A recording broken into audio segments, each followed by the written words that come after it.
4 वर्ण है ग्रंथों में और 4 वर्ण है आपका संविधान में। संविधान में है। तो उसमें और इसमें फ़र्क क्या है? ब्राह्मण तो जिंदा गाय को काट के खाया है, ये तो मेरा मरे हुए पशुओं के मांस खाते हैं, तो ये तो अहिंसावादी है ना, वो तो हिंसावादी है। पापी तो ज्यादा ब्राह्मण हुआ, शूद्र कैसे पापी हुआ? तुम्हारे धर्म को, तुम्हारे व्यवस्था को, तुम्हारे परंपरा को मैं लात मारता हूँ। शूद्र कौन है? मैं शूद्र हूँ। नमस्कार, जोहार, आप देख रहे हैं आईना प्लस और आज हमारे बीच में एक ऐसे शख्स हैं जो एक परिचय के मोहताज नहीं है। सर स्वागत है सबसे पहले हमारा चैनल में आपका। धन्यवाद, शुक्रिया आपको भी। आपके बारे में लोग जानना चाहेंगे कि आपने अपनी जीवन में की जो आपकी जो जर्नी स्टार्ट हुई, आपका जो एजुकेशन है, आपने इस पे रिसर्च जो किया शूद्र पे, इसके बारे में आप थोड़ा बताएँ? देखिए, जीवन तो सच कहते बड़ा संघर्षशील रहा है। मैं यूपी बिहार के बॉर्डर नक्सलाइट क्षेत्र बनारस से, जब उस समय बनारस जिला होता था, 60 किलोमीटर दूर पर था। इवन देन नमक भी लेना तो हम लोग को 8-10 किलोमीटर पैदल जाना पड़ता था।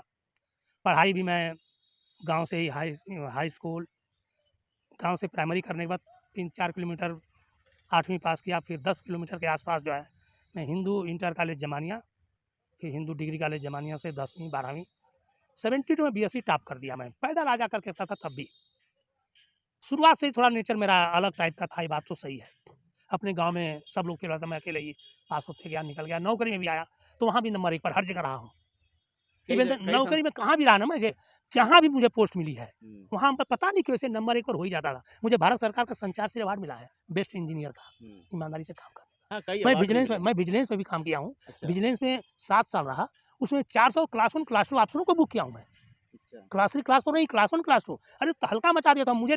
यहाँ तक कि जब निकलता था तो रास्ते में लोग ऑफिस बंद करके भागना शुरू कर देते थे। विजिलेंस हाँ, इतना डर पैदा कर, और कंट्रोल भी कर लिया था अकेले बलबूते पर, पूरा कंट्रोल कर लिया था भ्रष्टाचार का। फिर मैं 2 साल सीबीआई में भी गया उसी काम को लेकर के कुछ। वहाँ भी बड़ा अच्छा काम किया मैं, वहाँ भी मुझे अवार्ड मिला। तो मैं पूरी लाइफ जो है संघर्ष किया हूँ। और यही नहीं, लोग कहते हैं कि आप टेंशन में लेता है आदमी, ये रहता है, बीमार होता है, ये होता है। आपको बिलीव नहीं होगा, मैं इतना टेंशन, इतना परिश्रम, इतना मेहनत किया हूँ कि आप सोच नहीं सकते। मुश्किल से 5-6-7 घंटे सोया हूँ, टेंशन में रहा हूँ, पूरा सोचता विचारा रहा हूँ। आज तक टेंशन में रहता हूँ, सोचता हूँ, विचारता हूँ, तरह-तरह के काम करता हूँ। आज देखिए 72 साल का हो गया हूँ, 73 चालू है। कोई तकलीफ नहीं है, कोई बीमारी नहीं है, समाज को जगाने कुछ निकल भी चुके बीमारी हैं। मुझे आज तक नहीं है। मैं यहाँ तक कि भगवान की बात करते हैं, भगवानों को भी नहीं मानता हूँ, मैं दुत्कारता हूँ, किसी तरह का नहीं। बस एक इंसानियत के नाते समता, समानता, बंधुत्व लेकर के एक मानवतावादी इंसान को बनाने के लिए इंसान बन करके, और दूसरों को भी कहता हूँ भाई तुम भी मानवतावादी इंसान बन जाओ। ये भेदभाव, छुआछूत मिटाओ, नहीं चाहिए। सर आप ये कहें कि आप जो कहते हैं कि मैं शूद्र हूँ, जादव शूद्र है, तो ये शूद्र क्या है? देखिए, इसके पीछे बहुत बड़ी एक सच कहिए तो एक घटना है बहुत। इसके बैकग्राउंड में मैं जाना चाहूँगा, कहने से मतलब क्या है। मैं भी डीजीएम पोस्ट पे टेलीफोन विभाग से रिटायर हुआ हूँ, और पूरी सर्विस में मैंने अनुभव किया, पाया भी कि एससी, एसटी और ओबीसी के लोग भी सर्विस करते हुए भी पता नहीं क्यों और क्या कारण है कि ये लोग अपनी जात को छिपाते आ गए। ये मुझे बहुत ही बुरा लगता था कि यार, आदमी एक आईएएस बन जा रहा है, आईपीएस बन रहा है, कलेक्टर है, डीएम है, बड़ी-बड़ी पोस्ट पर है, फिर भी अपनी जात को क्यों छिपा रहा है? ये बहुत बहुत ग्लानि होती थी। और यही नहीं, एक घटना मेरे साथ घट गई थी। हमारे ही सहपाठी थे, डीजीएम रैंक के थे, उनको अपने कॉम्प्लेक्स में फ्लैट दिला दिया था। उद्घाटन में जब गया, वो हमारे बामसेफ में साथ में काम भी करते थे और सोशल सामाजिक ही काम करते थे। लेकिन जब उनके घर के उद्घाटन में गया तो मैं देखा कि वो अपने दरवाजे पर अपना नाम जो सरनेम था उसको हटा दिया था। और प्लस अंदर जाके देखता हूँ तो सत्यनारायण जी की कथा बड़े पैमाने पर 2-3 ब्राह्मणों का बड़े साज-बाज, खान-पान के साथ सत्यनारायण कथा रखा था। मैं देख के विचित्र हो गया। बड़ा मुझे फ़ील हुआ, क्या चल रहा है ये? क्यों ऐसा है? ये आदमी बामसेफ में काम करने वाला है। क्लास 1 अफ़सर है, 1 लाख रुपए के आस-पास तनख्वाह पा रहा है। ये दूसरा फ्लैट 60 लाख का लिया है, इसके 2 बेटे इंजीनियर हैं। ये आदमी जब नाम को छिपा रहा है, तो फिर साधारण की क्या होगी? उस दिन से मुझे, और पहले तो बहुत देखता था, करता था। इवन हमारे रिश्तेदार लोग भी, यादव लोग भी, जो पहले शुरुआत में नाम छिपा-छिपा करके पूरी सर्विस कर दिए हैं। हमने देखा भी, अनुभव किया। लेकिन वो जो घटना मेरे सामने घटी कि एक सोशल सामाजिक काम करने वाला आदमी भी अपने नाम को छिपा रहा है और दिखा रहा है कि मैं ये बैकवर्ड कास्ट का नहीं हूँ। उस दिन ग्लानि हुई। मैं घर पर तो गया उद्घाटन के बाद, मैं रात को सो नहीं पाया, सोचते रह गया कि क्यों ऐसा है, क्यों ऐसा कर रहा है। फिर मैं अपने बचपन में जाऊँ तो मेरा भी देखा कि मैं भी अनुभव किया था बचपन में, छुआछूत, भेदभाव, ऊंच नीच की भावना। जब किसी बावन को और पंडित जी और बाबू साहब को सलाम ना ठोकूं, तो शिकायत मिली है मुझे बाप से कि तुम्हारा बेटा तो शिष्टाचारी नहीं है, रास्ते में मिलता है तो हाथ नहीं उठाता है। तो ये सब चीज़ें तो मेरे घटित थी, सर्विस में पूरा मैं अनुभव किया था। तो रात भर मैं यही सोचते मंथन करते पूरी नींद नहीं आई। फिर मैंने रिसर्च किया, निष्कर्ष निकाला कि इस बेचारे का दोष नहीं है, ये व्यवस्था का दोष है। इस व्यवस्था के कारण ये सब घटनाएं हो रही हैं। तो ये व्यवस्था, तो उस पर मैं रिसर्च पर लग गया। गांव में आया, 4-5 महीने रहा, इस पर रिसर्च किया। रिसर्च में 2-3 बातें आई। आपको एक ये सब चीज़ें मैं पहले ही बता चुका हूँ, लेकिन आप नए हैं, झारखंड से आए हैं, इसलिए मैं आपको यहाँ भी बता देना चाहता हूँ, क्योंकि आप थोड़ा-सा झारखंड एरिया के हैं और आदिवासी बेल्ट के हैं, तो आदिवासियों को भी ये बताना बहुत ज़रूरी है। सोशल सामाजिक व्यवहार से और इस व्यवस्था को बदलने के लिए भी मैं ये बताने के लिए आपको आज फिर से रिपीट कर रहा हूँ इस चीज़ को। तो मैंने देखा कि वेदों, पुराणों, जगह-जगह ये लिख के दे दिया गया है कि शूद्र जो है नीच है, दुष्ट है, पापी है। और ये कह दिया गया है कि ये भाग्य और भगवान ने दिया है, हमने नहीं दिया है। और अज्ञानता हमारे बाप, दादा, परदादा उसको स्वीकार कर लिए। इसके बाद फिर मैं देखा कि गाँव में जब चर्चा किया तो लोग कहे कि ये लोग मरे हुए पशुओं के मांस खाते थे इसलिए इनको अछूत कहा गया है। मैं बोला यार, मैं तो वेदों पुराणों में पढ़ा हूँ कि ब्राह्मण तो जिंदा गाय को काट के खाया है। ये तो मेरा मरे हुए पशुओं के मांस खाते हैं, तो ये तो अहिंसावादी है ना। वो तो हिंसावादी है, तो जो अहिंसावादी वो कैसे आधा पापी हुआ? पापी तो हिंसावादी आदमी हुआ ना, जो कि काट के खा रहा है। तो आप उल्टा इनको ही क्यों दोष दे रहे हैं? अब पापी तो ज़्यादा ब्राह्मण हुआ, शूद्र कैसे पापी हुआ? तो इस पर भी लोग तर्क करते थे, नहीं यार ये बात तो नहीं है। फिर मैं वो लोग बोलने लगे कि ये लोग छोटे-मोटे काम करते हैं। बोला काम करना अपराध है कि ढोंग और पाखंड करना? काम करना महानता है कि निठल्ला रख कर के दूसरों के कमाई पर जीना, बताओ क्या है? वहाँ भी लोगों का सर झुक जाता था। तो बोले रे लोग गंदगी साफ, मतलब गंदगी साफ करने वाला महान है, गंदगी करने वाला महान है, दोनों में अंतर बता दो, महान कौन है? आप बिलीव नहीं करोगे, सैकड़ों हजारों से 4-5 महीना यूपी बिहार में जाके पूछा मैं, सब ने कहा कि ये गलत चल रहा है, नहीं होना चाहिए। इवन ब्राह्मण भी कह रहा है गलत है, ठाकुर भी कह रहा है गलत है, यादव भी कह रहा है गलत है। तो मैं बोला फिर गलत है तो चला क्यों रहा है? ये चलाया क्यों जा रहा है? गलत चीज़ है तो इसको रोकना चाहिए, रोका क्यों नहीं जा रहा है? इसके ऊपर मैंने रिसर्च करके मंथन किया, बम्बई में फिर वापस गया। तो इसको बड़े पैमाने पर मैं इसके पीछे 2-3 लेख लिखा, जो घटना घटी ना, तो इसीलिए कि मैं विचार में परिवर्तन क्यों, ये जितनी घटनाएं रिसर्च करके वो लिखा। इसके बाद फिर ब्राह्मण, क्षत्रिय, वैश्य और शूद्र का पूरा हिस्टोरिकल एनालिसिस करके लिखा। 2-3 लेख लिख करके सोशल मीडिया पर, व्हाट्सएप पर अपनी ऑफिस खोला। ऑफिस खोल करके गर्व से को हम शूद्र हैं, 4 महापुरुषों का बैनर लगाया और अपना नाम भी बदला। मेरा नाम पिताजी का देवा शिवशंकर सिंह था, महाराष्ट्र में जाने से शिवशंकर रामकमल सिंह हो गया। मैं कभी यादव सर नहीं, लेकिन मैं जानबूझ करके सोशल मीडिया में अपने नाम को बदला, शूद्र शिवशंकर सिंह यादव। यादव जानबूझ के लगाया कि अगर मैं यादव लगाता हूं तो दूसरों को थोड़ा इसका इफेक्ट आएगा, प्रभाव आएगा। पर पर्सनली मैंने जानबूझ के लगाया, तो शूद्र टाइटल लगाया और सोशल मीडिया पर शुरू कर दिया। शुरुआत में तो कोई साथ नहीं दिया, सच बात है। सब लोग कह रहे यार शूद्र इतना कलंकित नाम है, इसको कैसे, कोई एक आदमी तुमको नहीं मिलेगा, कोई तुम्हारे साथ काम नहीं करेगा। हमला ठीक है, देखते हैं ना। हमको एक दृढ़ विश्वास हो गया था कि गलत चीज चल रही है, गलत परंपरा को रोकना है तो रोकना है, तो रोकना है, हमको जिद यही हो गई। एक चीज और हाँ, है, जैसे हाँ। कि देखिए कि लोग कहते हैं जब शूद्र की बात आती है और शूद्र सुनने में खराब लगता है, लेकिन जब एक चीज मैंने रियलाइज किया था कि एक जन्म टिप्पणी बनाया जाता है, वो आप जानते होंगे। हाँ, यस। जन्म टिप्पण, जन्म कुंडली हमारे यहाँ जन्म बनते हैं। कुंडली, हाँ, वो हाँ। कौन बनाते हैं? जन्म कुंडली ब्राह्मण ही बनाता है। ब्राह्मण बनाते हैं। तो हाँ। उसमें जो लिखा हुआ रहता है हम्म, कि योनि हम्म, और गण, हाँ। ये क्या चीज है? देखिए वो तो हमें भी पूरा नहीं, लेकिन हमने भी जन्म कुंडली देखा है, यादवों की देखा है, कुशवाहा की देखा है, आपके पटेल लोगों की देखा है। उसमें सब जगह हमको गण में राक्षस कहा गया है हाँ, और वर्ण में शूद्र कहा गया है। वन में शूद्र। शूद्र है और गण में राक्षस है। हम लोगों को गण का राक्षस लिखा हुआ, हम लोग के उत्तर प्रदेश बिहार के बॉर्डर पर मैं देखा हूँ कि गण में राक्षस है और वर्ण में शूद्र लिखा हुआ है सबकी जन्म कुंडली में। तो ये तो एक सर्टिफिकेट हो गया शूद्र का। शूद्र सर्टिफिकेट है ही, इसमें कोई दो राय है ही नहीं। जितने भी SC ST OBC हैं, देखिए आपको बता दूं कि वर्ण व्यवस्था में मनुस्मृति के अनुसार 4 ही वर्ण है, ब्राह्मण, क्षत्रिय, वैश्य और शूद्र। ब्राह्मण को यहाँ तक कि कर्म करना अपराध माना गया है, वो कर्म कर ही नहीं सकता। यहाँ तक कर्म कर दिया तो पृथ्वी अधर्म हो जाएगा।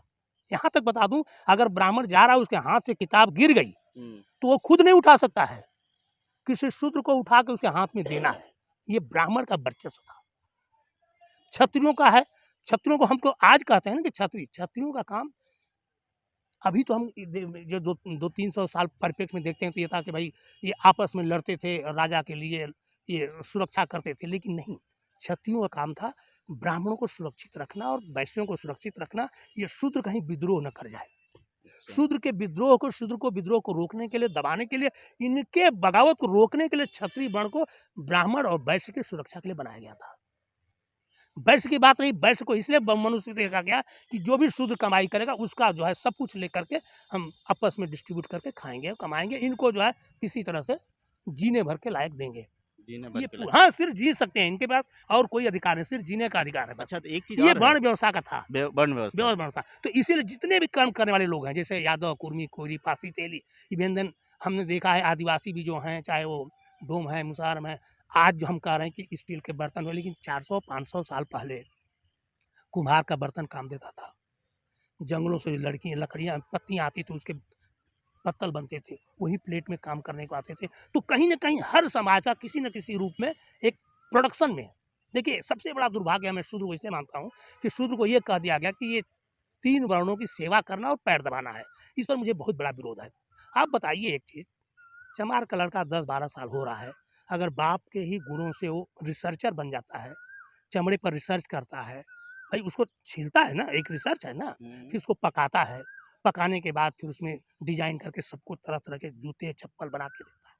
तो भाई वो इंजीनियरिंग है ना, रिसर्च है ना, प्रोडक्शन है ना। तो क्यों नहीं कहते हो कि चमार का लड़का पैदाइशी इंजीनियर होता था, प्रोडक्शन करता होता था, वैज्ञानिक होता था। आप उससे क्यों सेवा की बात कर, अगर उसी समय उसको बराबर प्रोडक्शन का कीमत मिला होता, तो कोई झोपड़पट्टी में, सब बंगलों में होते और ब्राह्मण भिखारी फुटपाथों पर होता, लेकिन उनको उसके जो कीमत थी उसको लागत नहीं मिली। फिर इसी परिप्रेक्ष्य में आपको बताता हूँ, आपने सुना होगा अमेरिका का राष्ट्रपति इब्राहिम लिंकन। इब्राहिम लिंकन मूछी जात के थे, उसके बाप भी जूता बनाने का ही कारोबार करता था, जूता ही बनाता था। संसद में यूएसए के पार्लियामेंट में एक बार सामंती ने कह दिया था इब्राहिम लिंकन को, अरे तू क्या बहुत बड़ी बड़ी बात करता है, तुम्हारा बाप तो हमारा जूता बनाता था, हमारा जूता घर का सीता था। इब्राहिम लिंकन ने बड़े गर्व से कहा, यस, हमारा बाप 1 नंबर का जूता बनाने में कारीगर था, मुझे गर्व है और मैं भी बनाता हूँ। अगर मेरे बाप के काम में कोई खोट हो तो बता दो, मुझे गर्व है कि मेरा बाप 1 नंबर का कारीगर था जूते में। अगर आज भी तुम कहो तो मैं तुम्हें जूता बना के दे सकता हूँ। इब्राहिम लिंकन का वर्ड है ये पार्लियामेंट में। और डिग्निटी ऑफ लेबर, तभी वो डिग्निटी ऑफ लेबर करके अमेरिका में जो है मतलब कर्म की महानता का एक महत्व दिया गया और आज से डिग्निटी ऑफ लेबर मतलब कर्म करने वालों को ही महान कहा गया वहाँ पर। और इसके बाद जितने भी कर्म करने वाले जाते हैं सब अपने अपनी टाइटल लगाना शुरू कर दिया। चलिए, इस बात को लेके फिर हम दोबारा आएंगे आपके पास, लेकिन एक चीज़ हम जानना चाहेंगे कि अभी जब आपने ऑफिस खोल के बोर्ड लगा के आपने गर्व से कहें कि मैं शूद्र हूँ, हम शूद्र हैं, तो यही बात उत्तर प्रदेश के विधानसभा तक गूंज उठी, सदन में गूंज उठी, और आज अखिलेश यादव भी बोर्ड लगा के कहते हैं कि गर्व से कहो हम शूद्र हैं। ये आपकी भाषा को वो दोहरा रहे हैं। यस, ये बात सही है, बहुत मुझे भी अच्छा लगा है जान करके। आपको बताऊं, जब शुरू किया था तो यादव लोग ही बहुत विरोध किए थे मुझे। सबसे पहले ज़्यादा तो अपने लोगों से विरोध हुआ, अपने परिवार से, खानदान से, अपनी बिरादरी से, यहाँ तक कि हरियाणा के यादव लोग तो इतने चिढ़ गए, कहने लगे तुम कृष्ण भगवान को कलंकित कर रहा है, तुम उनको शुद्ध बना रहा है, तुम नकली यादव है, तुम ये है फलान, मतलब वो गालियों का वर्णन कर आने। आप जाओगे ना पहले इंटरव्यू में, तब देखो कितनी गालियाँ पड़ी हुई हैं मेरे नाम पे पीछे। तो उसको मैं बर्दाश्त करते आया, इसलिए बर्दाश्त किया कि मैं जानता था कि मैं जो कर रहा हूँ सही काम कर रहा हूँ, सही काम अगर कर रहा हूँ तो उसके पीछे हटने का कोई सिद्धांत नहीं था। इसलिए आज करते करते 6-7 साल है, मुझे बड़ी खुशी हो कि इस चीज़ को अब मान्यता मिल गई है। यहाँ तक कि हरियाणा से शूद्राज क्रांति करके शुरू हो गई है, मध्य प्रदेश में भी शुरू हो गया है। अब हर जगह मतलब इवन जाट भी कह रहा है कि हम शूद्र हैं, इवन गुजर भी कह रहा है कि हम शूद्र हैं, यादव भी कह रहा है। एक तरह से ये बहुत बड़ा एक प्रभाव जो है, मुझे खुशी है, आपने जो कहा मुझे भी खुशी है कि ये जो मिशन एक समय था शूद्र का नाम लेने के लिए कोई तैयार नहीं था, आज शूद्र कहने में किसी तरह कोई किसी को हिचक नहीं है।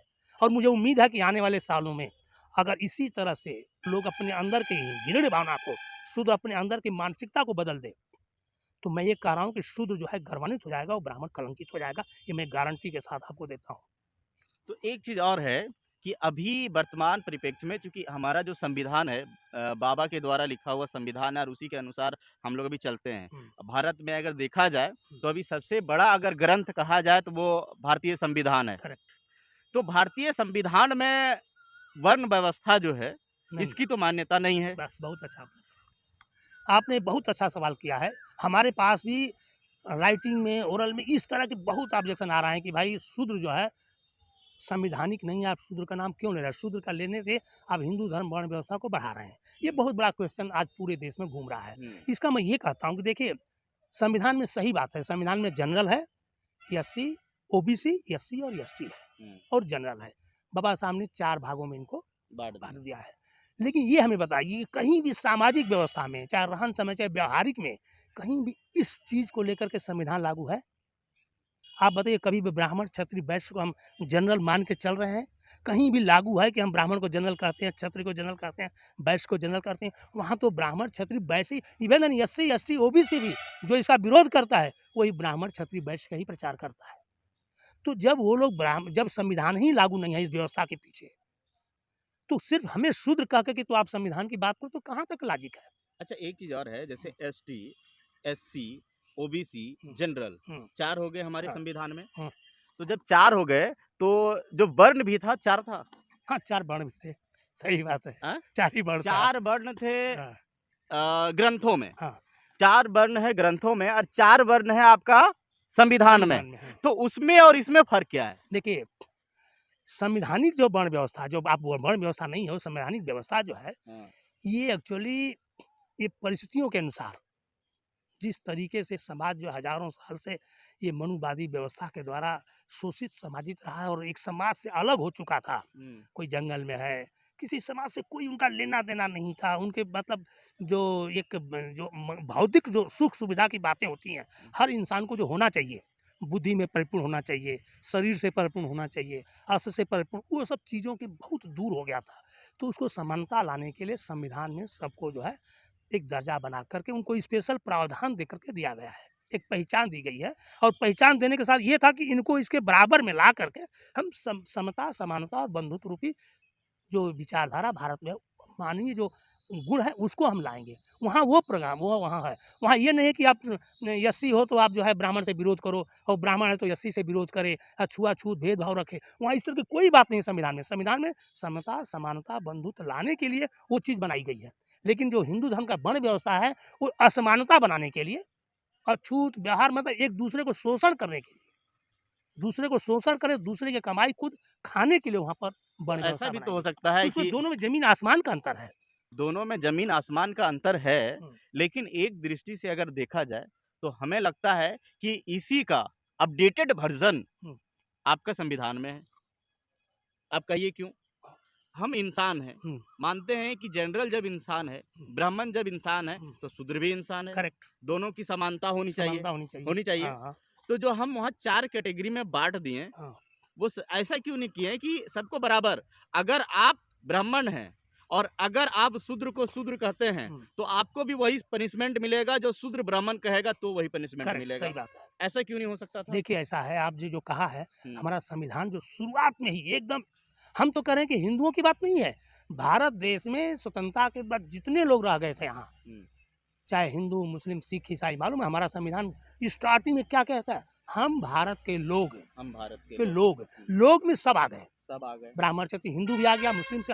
तो हमारा तो संविधान जो है ना, हम भारत के लोग उस स्थिति से बनाया गया है। और बाद में जो विभाजन जो हुआ है, जो आप कह रहे हैं कि संविधान, वो तो एक मतलब उनको एक बराबरी में लाने के लिए, और उनको जो है जो ये व्यवस्था से बहुत दूर हो गए थे, समाज से दूर हो गए थे, उनको कोई संवैधानिक अधिकार नहीं था, उनको शिक्षा का अधिकार नहीं था, उनको संपत्ति का अधिकार नहीं था, मतलब उनको अमानवीय व्यवहार जो समाज कर रहा था, उसको खत्म करने के लिए उनको जो है ये व्यवस्था दी गई है। चलिए, वो चीजें हैं। लेकिन एक चीज और है कि उसमें सबसे बड़ी बात है कि समता, समानता, बंधुत्व जो है सबको लाने की। हम एक चीज कहूंगा कि आ गया होता, कांग्रेस गवर्नमेंट भी आई ना, तो सही में संविधान लागू नहीं किया। आज भी देखिए संविधान लागू नहीं है, जनरल आप व्यवहार रूप में जाएंगे, आप घर गृहस्थी के परिवार के परंपरा में जाएंगे, तो परंपरा में और सोशल सामाजिक में कहीं संविधान नहीं है, टोटल का टोटल मनुस्मृति ही चल रहा है। तो हमारे संविधान नहीं लागू हुआ, उसका दोष है। संविधान लागू हो तो आज ब्राह्मण और चमार बराबर हो गया होता। इवन गांधी ने कहा था कि हम 10 साल में बराबर कर देंगे। महात्मा गांधी ने अम्बेडकर से कहा था ना, अरे 10 साल समय दीजिए, मैं ब्राह्मण को और चमार को बराबर कर दूंगा। कहाँ हुआ? तो देखिए, अभी आपने बताया कि संविधान लागू नहीं हुआ, ये जानकारी मुझे भी एक लेख में पता चला है कि जो बाबा साहब का लिखा हुआ जो संविधान था, वो संविधान आज भारत में लागू नहीं है, लेकिन फिर भी लोग कहते हैं कि बाबा साहब का संविधान है। तो क्या ये वर्तमान में जो संविधान है वो बाबा साहब के द्वारा लिखा गया है या इनसे लिखवाया गया था वो संविधान है? देखिए, मैं उस पर ज़्यादा नहीं आपको बहस करना चाहता हूँ, इतना तो ज़रूर है कि बाबा साहब के संविधान लिखने में बहुत बड़ी भूमिका रही है। उतना बड़ा विद्वान हमारे भारत में कोई था ही नहीं। मजबूरी में बाबा साहब को संविधान लिखने की ज़िम्मेदारी दी गई है। अगर वो मजबूरी नहीं होती तो कोई देता ही नहीं उनको।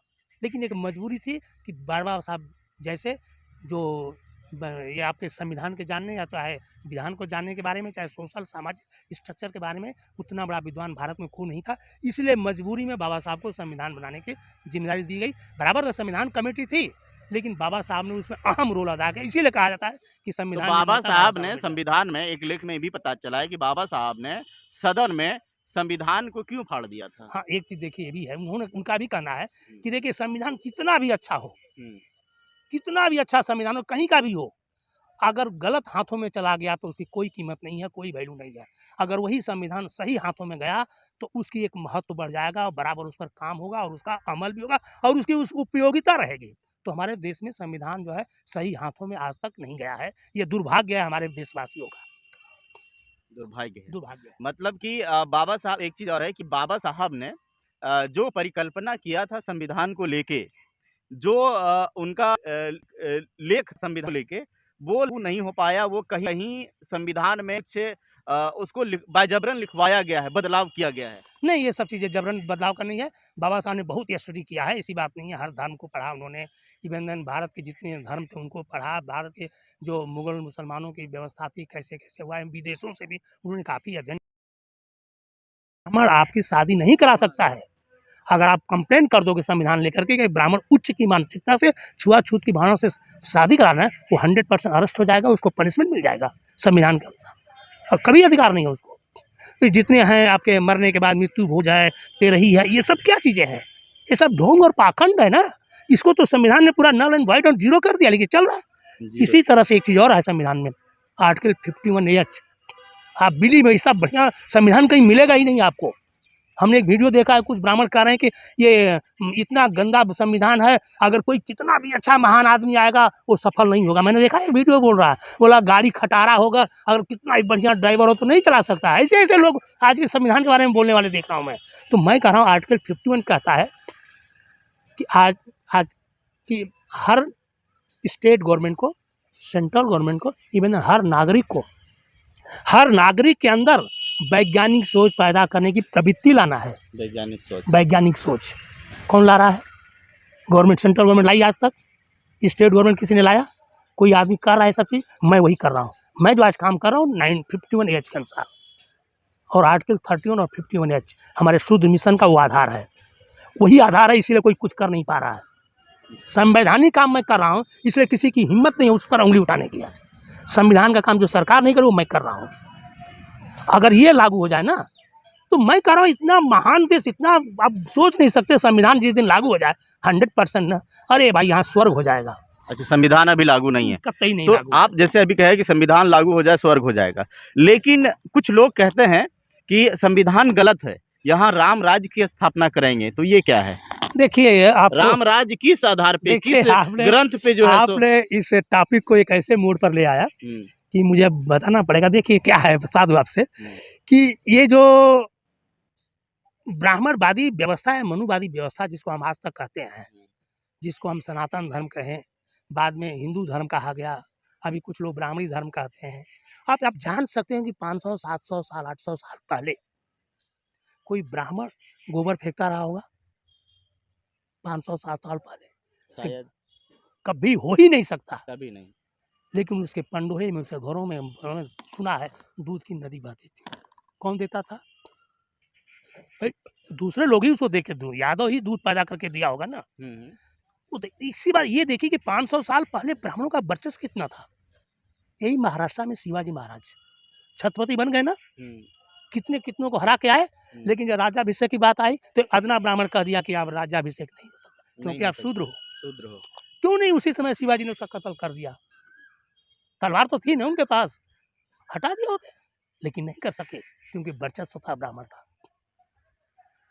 रामचंद्र की बात कर रहा हूं मैं, पूज्य विप्रपद पूजिए ही विप्रपद ये नींद बस नैन। भगवान रामचंद्र जी नींद सैया पर जाने से पहले किसी भी अदना ब्राह्मण का पैर पूजते थे, तभी उनको नींद आती थी। ये ब्राह्मण का वर्चस्व था। भगवान पैर छूते थे किसके? ब्राह्मण के। ये ब्राह्मण का वर्चस्व था। स्वतंत्र भारत की बात कर रहा हूँ, डॉक्टर राजेंद्र प्रसाद। तो क्या राम एक मिनट हाँ। स्वतंत्र भारत की बात कर रहा हूँ। डॉक्टर राजेंद्र प्रसाद पहली बार राष्ट्रपति बने, वो भी कायस्थ जात के थे। उनको कह दिया ब्राह्मणों ने कि तुम शूद्र हो, राष्ट्रपति नहीं बन सकते हो। उन्होंने काशी के 101 ब्राह्मणों का पैर धोया है, पानी पिया है, शुद्ध हुए हैं, तब राष्ट्रपति बने हैं। ये ब्राह्मण का वर्चस्व था। तो कायस्थ शूद्र है, ओबीसी है। हाँ, कायस्थ शूद्र में वर्तकी नापितो गोपासाय कायस्थ, ये अंतर जातियां हैं। इनको छू लेने से जो है स्नान करना चाहिए, देख लेने से सूर्य का दर्शन करना चाहिए, तभी शुद्धि कहा होती है। जाता है कि लाला जनरल में आते हैं। वो जनरल मैन नहीं, ये बात नहीं है। और लाला लोग भी कलकत्ता हाई कोर्ट में गए हुए हैं जनरल बनाने के, लेकिन उनको शूद्र ही घोषित किया गया है। तो आपके संवैधानिक प्रमाण भी है, अच्छा। वो शूद्र में है, कायस्थ भी शूद्र में है। लेकिन ये था कि कायस्थ लोग बहुत पहले से खेती बाड़ी देखते थे, इस तरह से जमीन जायदाद देखते थे, पढ़े लिखे थे, इसलिए उनका थोड़ा सा सामाजिक असर जो है काफ़ी ऊंचा हो गया था। इसलिए उनको जो है संविधान में उनको रिजर्वेशन के कैटेगरी में नीचे नहीं रखा गया, क्योंकि उनको बहुत पहले से अलग काम दिया गया था, खेती बाड़ी का लेखा जोखा करना। तो उसके लिए पढ़ा लिखा होना चाहिए, पढ़ा लिखा। लेकिन ब्राह्मण के सामने तो पढ़ा लिखा डॉक्टर, इंजीनियर, वैज्ञानिक तभी तो शूद्र ही है ना। तो कायस्थों को उन्होंने अछूत ही माना है। इवन आपको बता दूं, मनुस्मृति में ये लिखा हो कि खस्ट ब्राह्मण उच्चतम शस्त्र क्षत्रिय। 6 साल का ब्राह्मण जो है 60 साल के क्षत्रिय से उच्च है। मैं देखा हूँ आज भी क्षत्रियों के यहाँ भी कच्चा भोजन जो है ब्राह्मण नहीं खाता है, उसको भी अछूत मानता है। अछूत मानता हाँ है भाई, तो आप भी देखिए, करंट की बात है। अभी पिछले हमारे कौन थे ये रामनाथ कोविंद राष्ट्रपति जी, उनको मंदिर में जाने से रोका गया। इवन हमने वीडियो देखा है, उनको एक ब्राह्मण कह रहा है कि एक साधु है, ब्राह्मण है, उसको कहा तुम ब्राह्मण के पैर छुओ। बताइए क्या देश में चल रहा है। राष्ट्रपति हमारा प्रथम नागरिक है, उससे बड़ा कोई है ही नहीं, उसको भी अपमानित कर कहा जाए तुम ब्राह्मण के पैर छुओ। तो आपने जो सवाल किया उसका जवाब है कि एक समय ब्राह्मणों का इतना बड़ा वर्चस्व था, वो धीरे धीरे कुछ मुगलों मुसलमानों ने कम किया, इसके बाद अंग्रेजों ने एक्ट लगा के कर दिया, कानून बना करके डंडे मार मार के कम किया तरह तरह के। इसके बाद बाबा साहब अम्बेडकर ने संविधान बना के ध्वस्त कर दिया उनके वर्चस्व को। तो अब ये बताइए कि जब एक आदमी करोड़पति बनता है तो गरीब बनेगा? वो गरीब बनना चाहेगा कोई भी? नहीं ना। तो ब्राह्मण बेचारों की भी यही दुर्दशा है। आज हम बेचारा कह रहा हूँ, उनका वर्चस्व कहाँ था और कहाँ आके गिरा है। इसके लिए वो अपने वर्चस्व के लिए छपटा रहे हैं। वो कहते हैं कि अरे हमारा क्या था यार, क्या हो गया। कई जगह देखे ना, कितने नेताओं के जो है आप वक्तव्य मिलते रहते हैं संविधान के ऊपर और लोगों के ऊपर कि तुम ये है संविधान के कारण तुमने हमारे सर पर चढ़ गए हो। तो उनको छटपटाहट है, उनको मानवतावादी इंसानियत अभी भी अंदर नहीं पनप रही है। सच कहे तो इंसान के अंदर ये भावना नहीं होनी चाहिए। ये इस तरह की एक जात दूसरे जात को उच्च मानता है और नीच मानता है, वो मानवीय है। तो क्या लगता है क्या तो ब्राह्मण लोग वही कारण है, उनका वर्चस्व कम हुआ है, उसके लिए वो छटपटाहट है, इसलिए वो तरह तरह की बातें करते रहते हैं। तो क्या लगता है कि ब्राह्मणवाद को खत्म हो पाएगा या फिर कितने समय लगेंगे? देखिए ब्राह्मणवाद, अब मैं ब्राह्मणों को दोष नहीं देता हूँ, एक समय था तो था। अब जो है सबसे ज्यादा दोष जो है SC ST OBC के लोग। अब ब्राह्मण नहीं कहता है कि तुम हमारा पैर छुओ पालगी करो, हमारे लोग करते हैं, क्योंकि हमारे लोग ब्राह्मण को उच्च मान के चल रहे हैं और इसीलिए उनसे शादी है, विवाह है, क्रियाक्रम है, मरने के बाद तेरही है, मुंडन है, सब उनसे कराते हैं।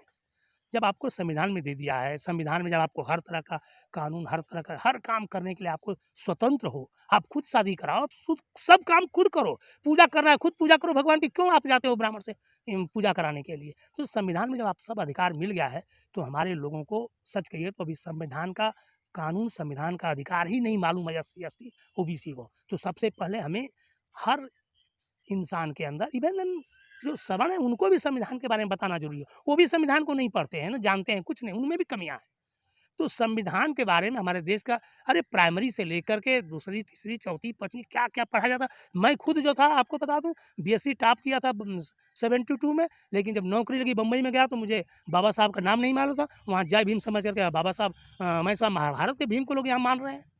तो ये हालत हमारे देश के है कि हमको शिक्षा ही सही नहीं दी जा रही है। हम तो करेंगे संविधान आप 10वीं के बाद हर इंसान के कंपल्सरी कर दो, हर आदमी के घर में संविधान की पुस्तक होनी चाहिए। 10वीं के बाद सबको कंपल्सरी संविधान एक सब्जेक्ट हो और संविधान पर एग्जाम भी हो। संविधान के ऊपर जो हर आईएएस आईपीएस जितनी नौकरी है सबको जो है संविधान पर एक विषय हो और 100 नंबर का हो। देखो कि समाज में परिवर्तन आता है कि नहीं आता है। ये हमारे सवालों का जवाब आपने दे दिए पूछने से पहले कि संविधान हर घर में होना चाहिए। हाँ, आज अगर सबसे बड़ा ग्रंथ अगर मानना चाहिए हर एक भारतीय को, तो वो संविधान संविधान है। हाँ, इससे संविधान बड़ा ग्रंथ कोई कोई नहीं हो है सकता। ही नहीं। इससे बड़ा और भारत और में अगर सबसे बड़ा अगर कोई नेता है, तो वो बाबा साहब, बस वही है बाबा साहब, उससे बड़ा कोई नेता। उससे कोई है ही नहीं अभी। अभी तक तो कोई नहीं है भारत में। अच्छा, एक लास्ट हम करना चाहेंगे कि आप कई वीडियो में जो फर्स्ट वीडियो आपका आया था, देखे थे, एक वीडियो वायरल हुआ था आपका और काफ़ी लोगों ने पसंद किया। उसमें बहुत गालियों का अंबार था। वो उसके विषय में आप थोड़ा वो ऐसा आप क्या? बात सही कह रहे हैं। हुँ, ये 3 साल पहले अचानक जो है दिल्ली में किसी ने हमारा इंटरव्यू लिया था। हुँ, तो स्टार्टिंग था तो शूद्र पर ही ज़्यादा उसने बात किया। हुँ, तो बात सही है, जब शूद्र कहा है और जब हिंदू धर्म की व्यवस्था का थोड़ा उल्लेख किया और यही बातें सब बताया तो पूरा करंट की तरह पूरे देश में फैला और लोगों ने हमको टेलीफोन करना शुरू किया, गाली देना शुरू किया, तरह-तरह के। उसमें भी गाली बहुत दिया हुआ है, बहुत तरह के अत्याचार लोगों ने किया। लेकिन मैं उसको बर्दाश्त करते रहा, पहले मैं बहुत बर्दाश्त किया मैंने। बर्दाश्त इसलिए किया कि मैं जो करने जा रहा हूँ, सही करने जा रहा हूँ। मैं गलत रास्ते पर नहीं हूँ बस। ये मुझे कॉन्फिडेंस आज तक लेके आया और आज सफल हो गया मैं। वो कॉन्फिडेंस जो मेरे अंदर था ना कि जो मैं करने जा रहा हूँ बहुत सही करना है, गलत को मैं सही करने जा रहा हूँ। मतलब आपकी आवाज़ अब सदन में गूंजने लगी है। मेरे बहुत खुशी है कि मैं जो ये 7 सालों में जो हमको गालियाँ, तरह-तरह के लोग धमकी और तरह-तरह की परेशानियाँ जो किए हैं, हुँ, वो आज उसको सफल मैं देख रहा हूँ। ये मुझे भी खुशी है और मैं यही नहीं कर रहा हूँ, मैं तो कर रहा हूँ कि सबको इस पर अब काम करना चाहिए। देखिए, बता दूँ अपने मिशन का लास्ट 3 मुद्दे हमारे जो हैं वो बता दें। हमारे मिशन का 3 पॉइंट क्या है जो सवाल पूछता हूँ हर जगह, आपके भी चैनल से पूछ रहा हूँ। पहला ये है, अगर हिंदू धर्म वर्ण व्यवस्था के अनुसार एक आदमी जात से अपने आप को उच्च मानता हो और दूसरे को नीच मानता है, कोई भी हो, यादव, कुर्मी, कोई भाती बंधन, भंगी और चमार को भी बोल रहा हूँ, वो भी अगर अपने आप को जात से उच्च मानता हो, अपने से किसी को नीच मानता है, वो ब्राह्मणवादी है और एक कलंक है, अपराध है इस चीज़ को। इसको मैं अपराध मानता हूँ। अपराध। और जो ये कर रहा है वो अपराधी है भी और भोग भी रहा। मैंने एक्सपीरियंस है, मेरा अनुभव है, बता रहा हूँ। मैं पूरा रिसर्च अस्पताल में जाकर देखता हूँ, इस तरह के व्यवहार करने वाले सब भोग रहे हैं, सड़ रहे हैं, गल रहे हैं। लेकिन क्या कहते हैं, भाग्य और भगवान। अरे तुमने क्यों नहीं सोचा कि हम अपने लाइफ में किसी को नीच दुष्पापी कहते आया हूँ भाई? कुत्ते को घर में पिला रहे हो, पाल रहे हो और एक इंसान को दुत्कार रहे हो, क्या मानवता है तुम्हारे अंदर? इसका तुम भोग रहे हो, इस कर्म को भोग रहे हो। इसको नहीं समझता है लोग। पहला। दूसरा चीज, जो देवी देवता भगवान इंसान के छूने से अपवित्र हो रहा था, अशुद्ध हो रहा था ना, हुआ था, आज भी हो रहा है। हो रहा है। गलती से कोई चला गया तो उसको मार पड़ रही है। कोई 10 साल 12 साल की लड़की चली गई, हुँ, मौका देकर भगवान के सामने बलात्कार कर दे रहे हैं। क्या कोई ऐसा भगवान हो सकता है जो इंसान के छूने से अपवित्र हो रहा है? हाँ या ना? मैं सवाल पूछता हूँ सबसे घूम घूम कर, क्या ऐसा भगवान हो सकता है? आज यही दुर्भाग्य कि यही भगवान पहले हमारे दर्शन से अपवित्र होते थे, आज हमारे घरों में घुस रहे हैं।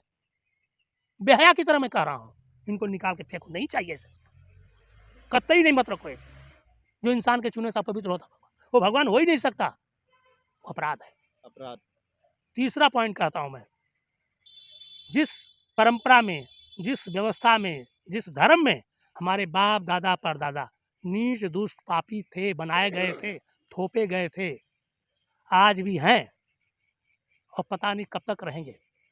मैं अपने ब्राह्मण साथियों से पूछता हूँ, धर्म के ठेकेदारों से पूछता हूँ, मोहन भागवत से पूछता हूँ कि भाई तुम एक नियाद दे दे, 10 साल 15 साल 20 साल, अगर मैं डॉक्टर, इंजीनियर, वैज्ञानिक, रिसर्चर बनता हूँ, अपने बराबर करोगे कि नहीं करोगे? अगर नहीं करते हो, तुम्हारे धर्म को, तुम्हारे व्यवस्था को, तुम्हारे परंपरा को मैं लात मारता हूँ और अपने लोगों को भी कहता हूँ लात मारो।